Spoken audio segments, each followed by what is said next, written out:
There we go. All right. Morning weight 266, and I'm feeling very lean. This is probably my leanest 260, I guess 266 that I've been at. I was about to say for a while, but really just ever, which is very good for me, right? That's kind of what I'm aiming for with this off season. Because if, as cool as it is to say, oh, holy crap, I'm 275,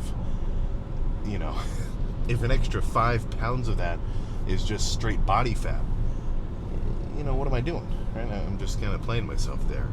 So, low and slow has been working out rather well. But plan for this earlier arm day. Might go a touch lighter. I'll kind of just have to play it by ear, right?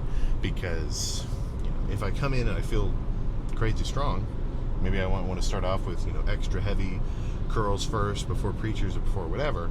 But if I think it might make a little more sense to be on the controlled side of things, squeezing just a little more, kind of damaging from the actual hold and burn of the reps, then that'll be good too.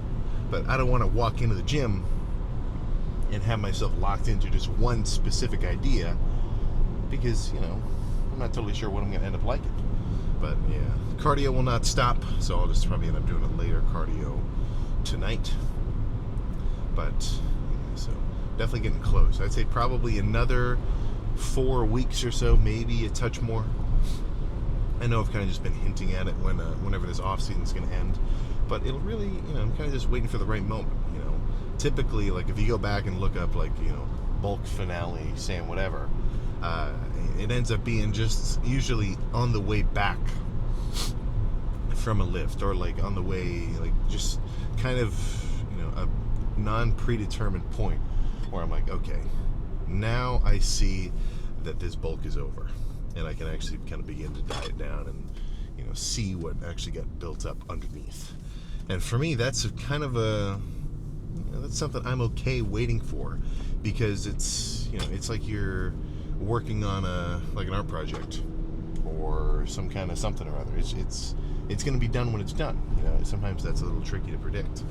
Plus, if you give yourself this, okay, I need to be this lean by September, I need to be this heavy by August, I need to, some of those deadlines that you might give yourself, they're not necessarily, maybe they're, decided beforehand, and you don't have an awesome perspective of exactly what you're going to end up being capable of. And then it's all right, well, I thought I wanted this, but now that I'm here, I'm not totally sure. So that's where I'm a little bit more concerned with making, not sure that I hit a specific milestone at any specific point in time, but more so that I just know that I'm on track for whatever I'm aiming for at any time. Because then, as long as I knew I was going at it, if I decide to change things up, I don't have to think oh man, I wish I would have done more. I wish I could have, pushed it further. I didn't make it to whatever 280 I was aiming for. That's just how I end up thinking about it. But I think nothing else to say. Let's just get this arm day started. All right, so I was planning something a little more along the lines of all biceps, all triceps. But actually getting started, I think I want to do a little bit more of a kind of combination approach. So let's grab the 80s first. Of course, I've warmed up both with push downs and curls, gradually heavier. This is just about right for 10 or so. Obviously, I'm aiming for 30, but sometimes you got to have at least a minor amount of reason with your weight decisions. But I'm going to go bis first, and then immediately jump onto a set of push downs. So no rest, no nothing, just the time it takes to go from here to there. And with arms, it's not such an oxygen demanding set that I think doing a set of curls first is going to completely wreck me and inhibit my ability to do failure on those push downs. But afterward, I will take a second and kind of have a combined rest period for both sets before jumping back up and doing it again. So this combo will be good. And instead of rope pushdowns, I'm doing 2 extra long D handles, which may as well be a rope. It's the same logic of having the weight be able to spread side to side. But the rope is, the rope's very singular in the way that you do it, because you have to have your hands in this kind of, like, you can't really turn them in or out or just anything. Like, you're holding onto the rope. But with 2D handles, you can kind of twist your hands in and out a little bit. So whenever I do those push downs, I feel like instead of the rope just trying to pull my hands apart, I'm almost pushing them apart, because I'll kind of turn my hands inward, if you follow. And it just kind of feels a little better. It gets me a little more long head, I feel, because then it's just, instead of the sideways action, it's almost an in and back kind of sensation. And for me, that gets my long heads going. But let's get started.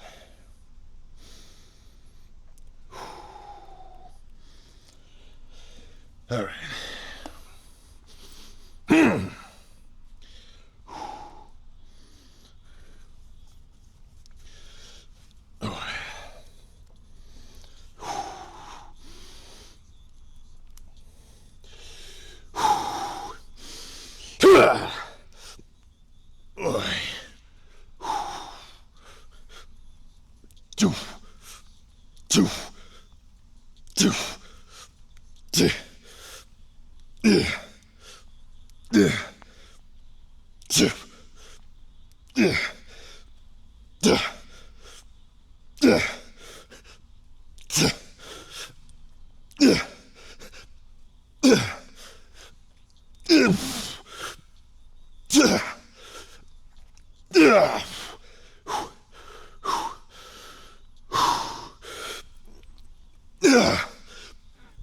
Oh my God, okay. Oh man. Goodness.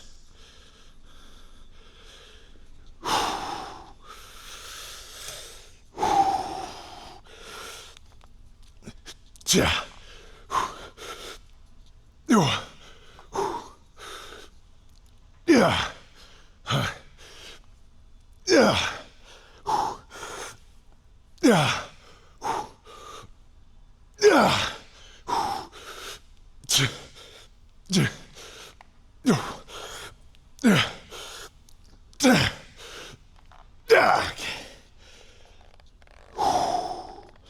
Oh my goodness, sorry.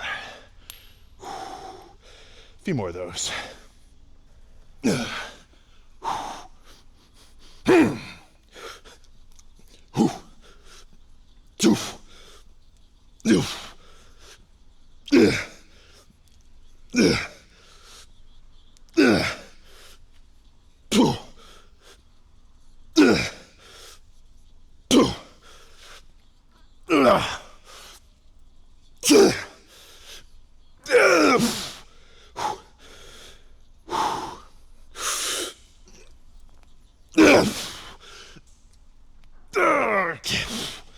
Oh man. Yeah.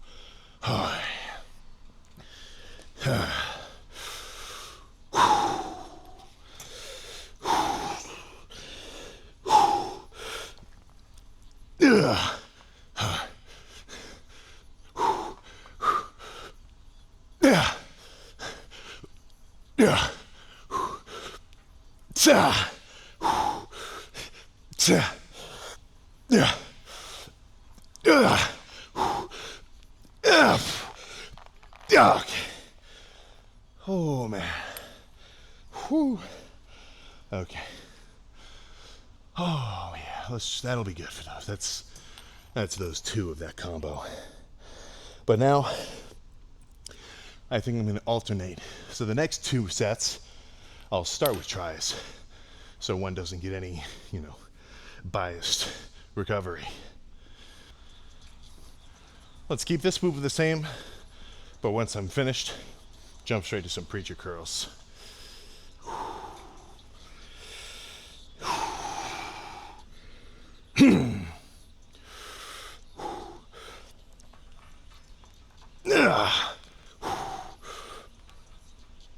Yeah. Yeah. No. Two. Yeah. Okay. Oh my goodness.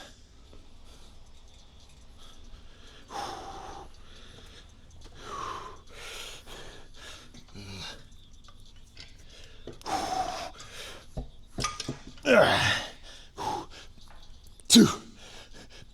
Two. Three. Two. Two.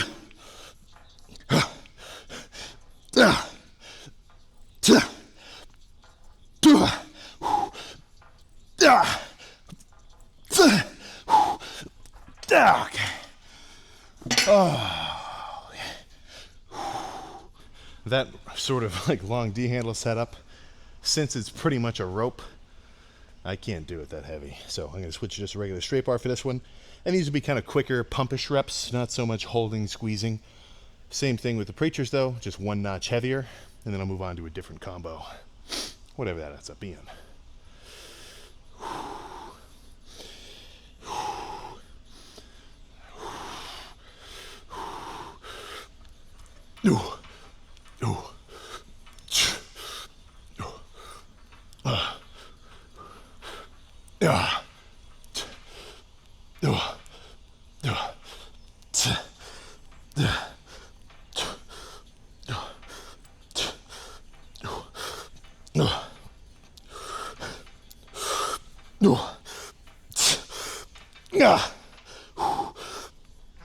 Okay. Two.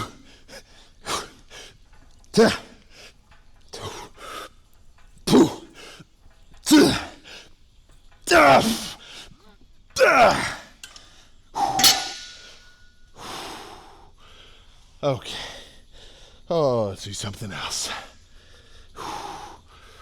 Seated rope curls into overhead easy bar extensions. So a little bit hammer curlish with the rope curl. That's why I don't do it a ton, because it's going to get a lot of forearms. But right now I'm okay with that. I want to add them in every so often. Don't want any part of me to be neglected.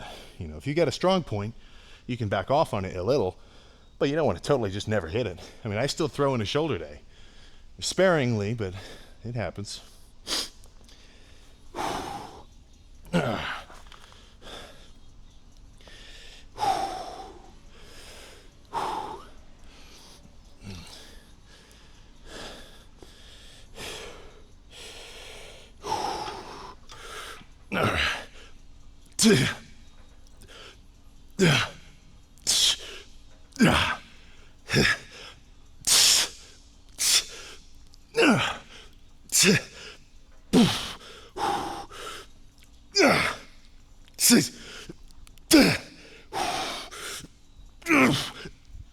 Okay.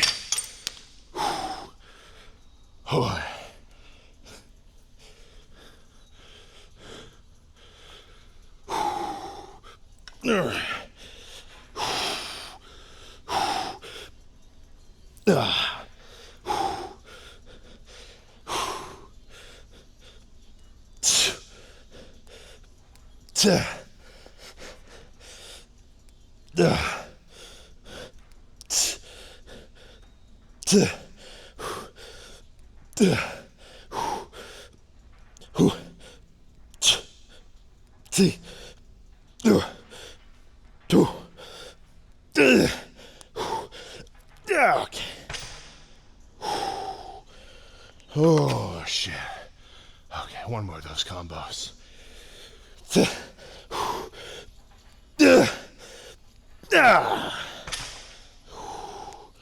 Oh, shit. Oh, yeah. Let's pose down. Pump complete. That was quite the freaking arm pump indeed. Let's, I got a tank. I don't even see the point in leaving the tank on though. So let's just see how we're looking. Full torso with arms, you know, what's a good word? Exemplary pumped. Yeah, that's I like that. An exemplary pump today. So let's start from the back.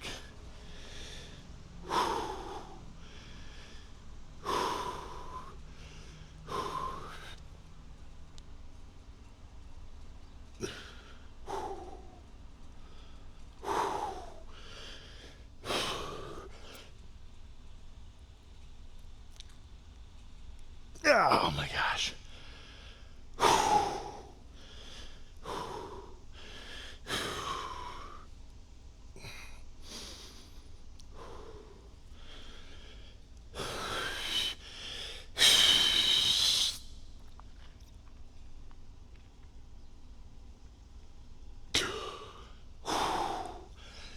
Oh man, dude, holding a vacuum is freaking hard in an off season. I said that like there was anything else to say. That's really just it.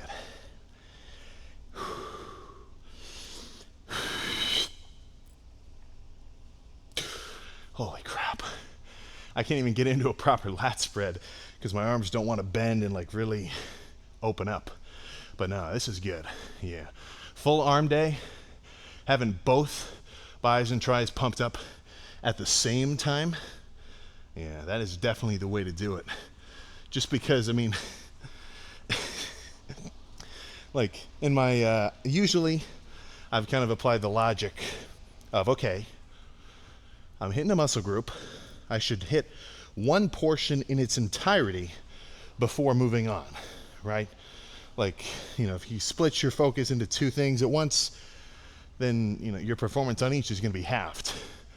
But not with arms, man. I mean, just that back and forth. Just sitting here, there is no possible contact of finger to shoulder. Like, I'm trying as hard as freaking possible. Oh, and that's what I want to see. Yeah. And even just, I thought I was done. Yeah, even just standing, no pose, just, kind of a little freaking basic ass relaxed shot. Yeah. If I had to pick one muscle group to stay pumped indefinitely, or like to instantly get, one level boost higher in size, yeah. Usually I'd think chest, but actually I think arms is probably my real answer. Yeah, that's freaking great. But I just want to sit here forever. But I gotta go eat something, so let's get out of here. All right. I thought I was done, but I gotta get really into the bright lighting and see how we're looking actually, extra pumped up with some UV rays.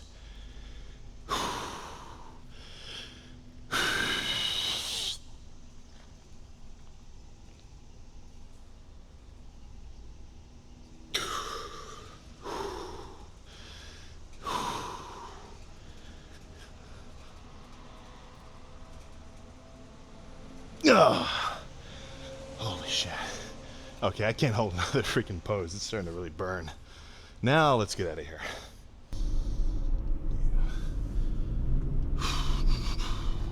I'm a little turned off by how sweaty I am right now. I kind of feel sort of gross. But if that's the price to pay, for a nasty ass supersetted arm pump, guess what? I'm coming back. I'm gonna be a repeat customer. No freaking question about it. Yeah, no, and that side lighting, just from like the full, I'm gonna have to start coming in the morning a little bit more, just so that I can get peak natural lighting coming in through the side garage door in the posing. No, that was extra cool. Yeah, that's freaking solid. Oh, so now all I gotta do for the rest of the day is just chow freaking down, which is I'm a little I've always been a little, not hard-headed maybe, but it always makes sense for me to say lift much later, right? I'm talking like, I don't know, 8, 7, even like sometimes 10 o'clock at night, and having, already eaten X meals for the whole day. That means in that moment, you're actually like totally full of carbs, full of everything. You're fresh, you're ready, and then you hit a crazy lift, and you're so carbed up, you just get like more pumped than you've ever been. But yeah, I'm a bit more open now to morning lifts, and then kind of refueling for the rest of the day afterward. In a dieting phase, like when I'm dieting down, trying to get leaner, I am not concerned at all whether I do a morning lift or a night lift. Either way, I'm not going to be that carved up because I'm, eating in a deficit. I'm limiting the amount of food I can eat. And I think that since I started doing some earlier lifts during this last prep, it's kind of made me a little bit less picky about my training times. Just because, at the end of the day, what am I concerned with? Right? What's my maximum concern? The idea that I, hit arms at 8 o'clock at night or at 10 in the morning or at, whatever. I mean, as long as I hit them, I'm starting to think that it's not the most impactful thing on the results in the world, as long as you can have a good lift, right? Let's say you wake up in the morning and you really are not firing on all cylinders. You kind of have to wait for later in the day once you're already walking around and moving and getting some food in your system, and that's when you're really ready to move some stuff around. Then do that, right? Or if later at night, let's say you just can't stand going to sleep with any caffeine in your system, it gets you all jittery, then, I mean, I feel like we should all be limiting our caffeine intake later in the day, just because even if you can fall asleep, it ends up messing with your REM, and obviously I want as good and deep sleep as possible, because that's when I'm actually kind of, really sort of recovering. I'm not going to suddenly feel less sore and like totally fresh if I got a jack night of sleep, so a lot of angles to consider. But those, like, the more detailed that you get into the the aspects of working out, like your exact set scheme, or are you eating a meal before 10 o'clock or like an hour before you go to sleep? I mean, those are the things. Mark's going to hit a lift right now. He just passed me. But those are the things that they have, like, minimal impacts, I feel. They have impacts, right? That's why I'm always going to say hydration, carbs, recovery, don't hurt yourself. Like, every little detail, cardio, they add up. On their own, not the biggest thing in the world, right? Let's say you didn't take creatine for 2 weeks. Are you going to suddenly atrophy and shrink down to nothing? No, not exactly, right? But everything all kind of like adds up together. But that's what, maybe 20%, right? Maybe 20% of your overall kind of progress and everything else is directly affected by the minute details. And sometimes people will sort of get into this idea that if they can't do everything perfectly, they don't want to do it at all. And it's just like this excuse-based mindset of like, it's not even, like, as though it was so easy to do that if they don't really feel like going all the way, they don't even want to bother, right? And it's I get the same feeling when I hear guys talk about reps in reserve or how hard you should be training. I'm not saying there's no place for a set that isn't to failure. I mean, I throw in kind of pumpish, burning sets every now and again, especially towards the end of a lift. If I just did 8 sets of, or 5 or 6 sets of crazy, heavy pressing, I don't need to do flies to failure at the end. Just getting a good solid burn and pump, that's more so what I'm aiming for. But the idea that it's so easy to take a set to wild, extreme muscular failure that it's like just a trivial thing, like, sometimes I go to, like, it just kind of, I don't like to hear it. And that's coming from me because I feel like I know how hard it is, or maybe not how hard, but how much it actually takes to really, like, imagine a set of squats. That's probably the most difficult thing that I do to really take to failure when I do squat, because it's literally the most demanding set of all that I've ever done, So to take that to real failure, I mean, sometimes I can't even do it and I have to rack it because I wuss out. I'm trying not to, but like it's freaking hard, But in a roundabout way, what I'm trying to get at is, if you can look at your day and some details are off, like maybe you didn't drink enough, whatever, or just, that is not a cue to throw in the towel. That's not a cue to say, I don't know, I didn't get a good night's rest last night, I shouldn't train today. Like, there's an objective look at things where you can say, okay, I should act a certain way, or maybe back off on my training or whatever. And then there's an excuse-based mindset where it's like, I didn't really have a big meal today, I don't really feel like it. And it's just not something I want to see.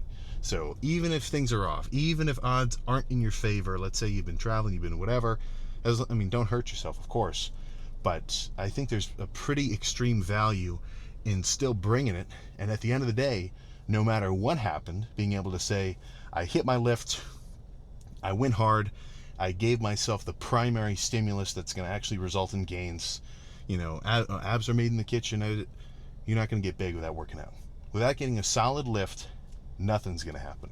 So as long as you can get that in, even if you're not really in the mood because of, this, that, or the other, we've all been there, I think that's a certain strength which kind of goes beyond physicality.